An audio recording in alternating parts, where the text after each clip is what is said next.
Hey everybody, welcome to another comic book review. In this video, I have two books that I'll be talking to you about. The first one is Locke Key Small World, and the second book is Locke Key Heaven and Earth.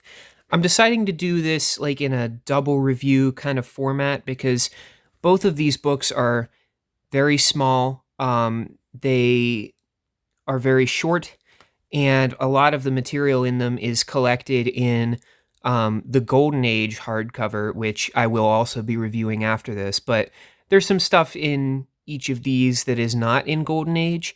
But because each one is so short and there's really not a whole lot to talk about, like individually, besides the stuff that I'll be talking about in my Golden Age review, I figured I'd just save you guys the time and just knock both of these books out in one video. So we'll start with this hardcover of Locke and Key Small World. So this is a little one-shot story. It's just like one issue, one little short story. And it takes place in the earlier days, not like the earliest days of Key House and the Magic Keys, but way, way, way before Rendell and Nina and Tyler and Kinsey and Bodhi, way before any of them. So this follows one of the older generations of the Locke family. So you have Chamberlain, the father. You have Mary and Jean, the two daughters.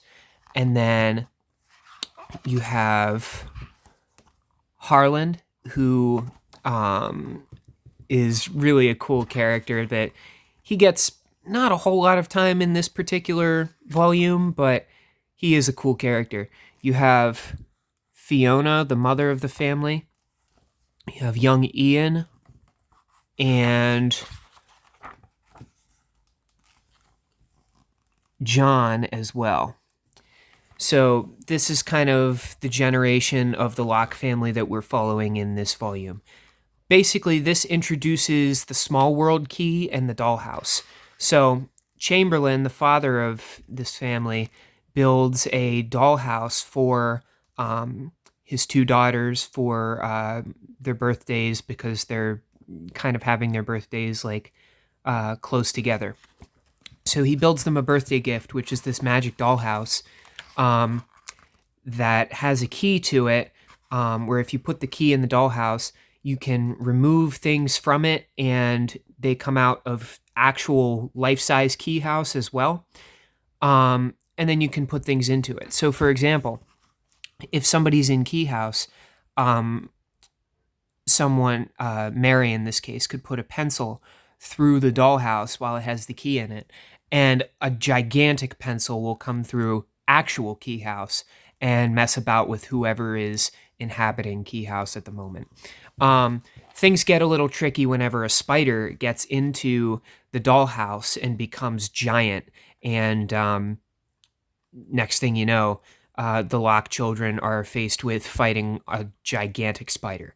So it's cool stuff. It's short, it's sweet, it's fun. Honestly though, the real stuff that if you're gonna get this hardcover volume, the only real reason to get this volume and not just get the Golden Age hardcover is the supplemental stuff in the back. Now this is really cool. There's actually a lot of like interviews and scripts and like bonus art, and it's cool because there's actual like physical keys that have been made as well from a studio called Skeleton Crew Studios, and they make a lot of like indie comics merchandise. They've made some merchandise for the comic Chew, among like a lot of other things as well. But there's some photos in there of like the real replica keys. There's some scripts and notes and behind the scenes kind of stuff, and that's all really cool. If you're into that kind of thing, if you want the supplemental stuff, then yeah, get this book. Um, if you don't want the supplemental stuff, there's really no reason to get this hardcover unless you're interested in the supplemental stuff. If you're not and you still want to read the story, just go with the Golden Age hardcover because it contains this story in it, just without the supplementals in the back. Um, as for writing and art, fantastic as always from Joe Hill and Gabriel Rodriguez. They absolutely kill it, as they do every other time that they work together on Locke and Key. Great stuff. Those are my thoughts on Small World. Now for Heaven and Earth. This contains 3 different short stories, one of which appears in the Golden Age hardcover immediately after Small World, actually. It's called Open the Moon, and it follows Chamberlain and Ian specifically, but it's still in that generation of the Locke family. So Ian has seizures, and Chamberlain, his father, is kind of at his wit's end because he is experiencing a lot of grief because he wants to help out Ian from having these seizures, but he doesn't know how. He's put him in the mending cabinet over and over again, and it's not working. Ian is still going through a lot of pain. He's having multiple a day, like multiple attacks a day, and it's just a really difficult situation for both Ian himself and his family members that don't want to see him suffer. So Chamberlain and Harlan kind of come up with this idea of fashioning a new key because Ian has an interest in astrology. So he wants to know if there's anything behind the moon.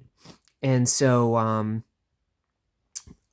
he goes up in this giant hot air balloon, and Chamberlain and Harlan fashion this key that allows him to gain access to the moon and see the stars. And once he gets up into the moon, he sees all of his ancestors from generations past of the Locke family. He runs into Ben and Miranda, who were the original creators of the very first key, the Omega key.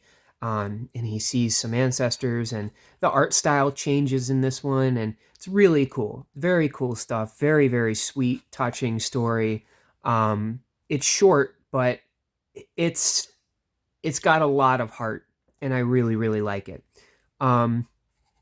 So that's kind of like the story of the solution that they find to giving Ian some joy in his life before he inevitably passes away.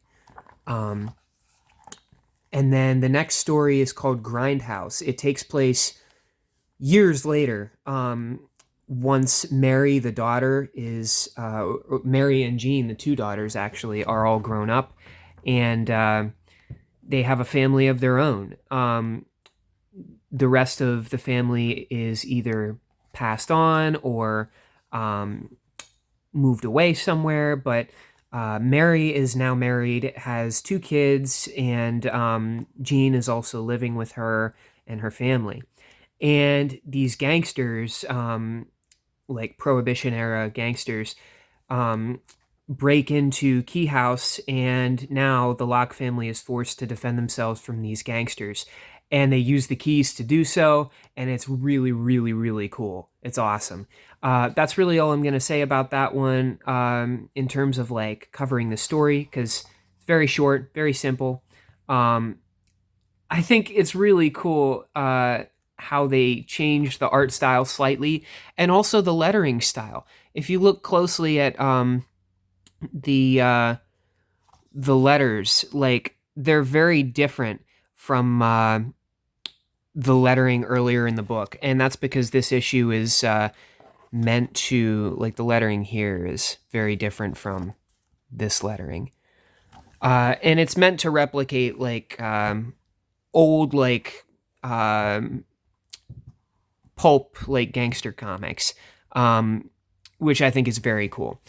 And then the final short story is called In the Can, and it's only a couple pages long, and it follows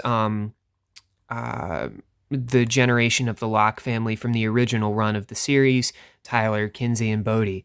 And Bodhi has to use the bathroom, and he finds this weird outhouse outside behind Key House, and there's a key, and it's the IDW key. So when he unlocks this outhouse, he sees a bunch of like characters from other IDW comics, such as Tank Girl or some of the like the vampires from 30 Days of Night.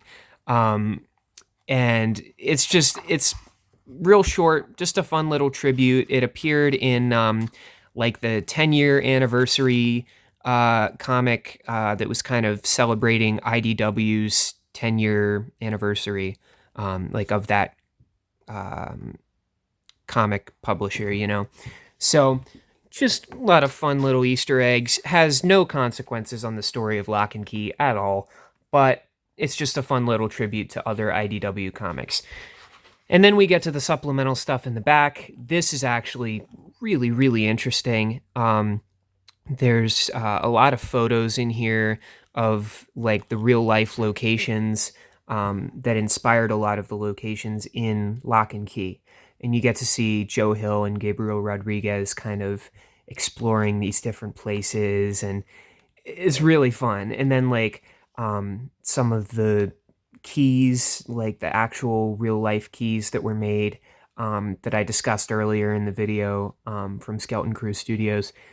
Really cool stuff. Some photos of like replicated from like famous things in the comic, or like notable events from the comic are kind of replicated in photo form, and that's really, really fun. But really, kind of same thing that I said with Small World. The only real reason to get this is if you have any interest in the supplemental stuff, and also if you want to read Grindhouse and In the Can, because you can read Open the Moon in the Golden Age hardcover. So yeah, those are my thoughts on Small World and Heaven and Earth, the hardcover editions.